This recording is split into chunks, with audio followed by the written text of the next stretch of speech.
کیا اسلام صرف چند عبادات اور رسومات کا نام ہے یا پھر یہ زندگی گزارنے کا ایک مکمل جامع نظام ہے؟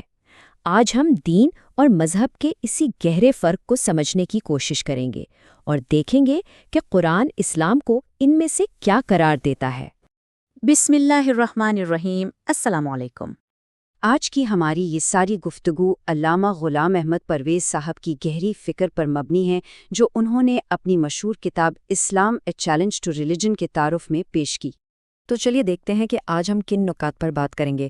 سب سے پہلے ہم دیکھیں گے کہ آج دنیا کس بحران کا شکار ہے، پھر دین اور مذہب میں بنیادی فرق کیا ہے اور کیسے ایک متحرک نظام بے جان رسومات میں بدل جاتا ہے۔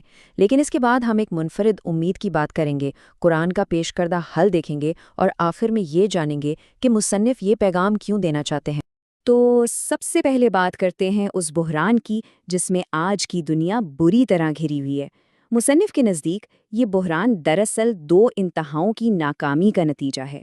مصنف ایک بہت ہی بنیادی اور اہم سوال اٹھاتے ہیں، آخر کیا وجہ ہے کہ آج کا سوچنے سمجھنے والا طبقہ مادیت سے بھی اور روایتی مذہب دونوں ہی سے بیزار نظر آتا ہے؟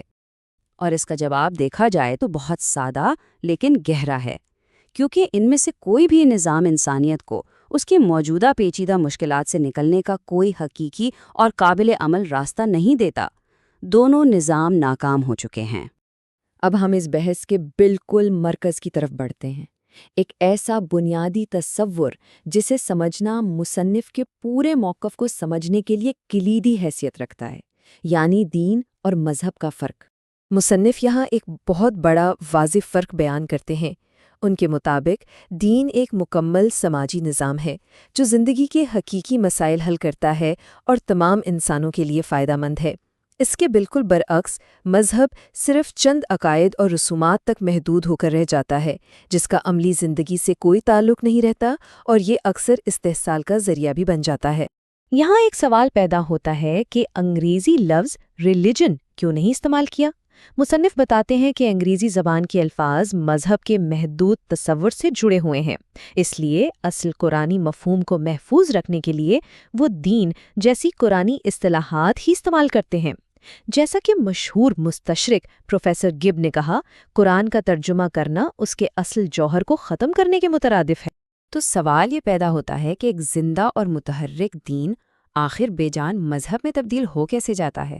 مصنف نے اس کے پیچھے ایک پورا تاریخی عمل بیان کرتے ہیں۔ یہ بگاڑ ایک خاص ترتیب سے ہوا۔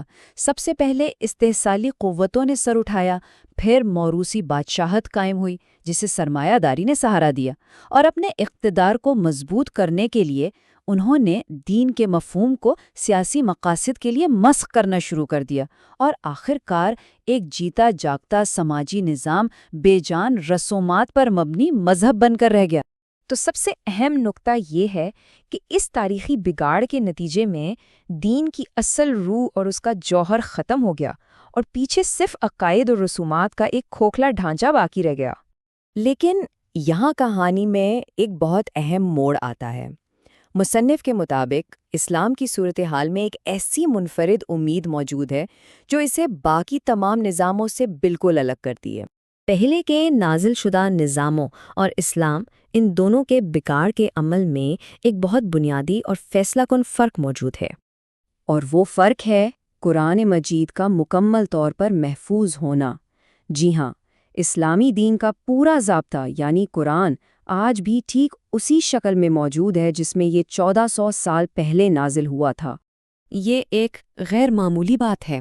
اس کا مطلب یہ ہے کہ جہاں دوسرے نظاموں کے پیروکار اپنے اصل دین کی طرف واپس نہیں لوٹ سکتے کیونکہ ان کی اصل کتابیں محفوظ نہیں رہیں، وہیں مسلمانوں کے پاس یہ موقع آج بھی موجود ہے کیونکہ ان کے پاس اصل بلو پرنٹ یعنی قرآن پوری طرح محفوظ ہے۔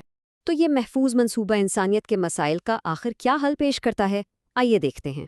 قرآن انسانیت کو پکارتا ہے۔ وہ کہتا ہے کہ تباہی اور تاریکی سے گھبرا کر مایوس نہ ہو، بلکہ اس کے بتائے ہوئے سماجی نظام پر بھروسہ کرو۔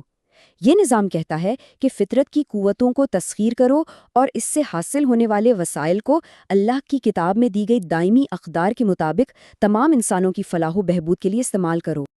اور یہ پورا کا پورا سماجی نظام ایک بہت ہی سادہ لیکن انتہائی طاقتور اصول پر کھڑا ہے۔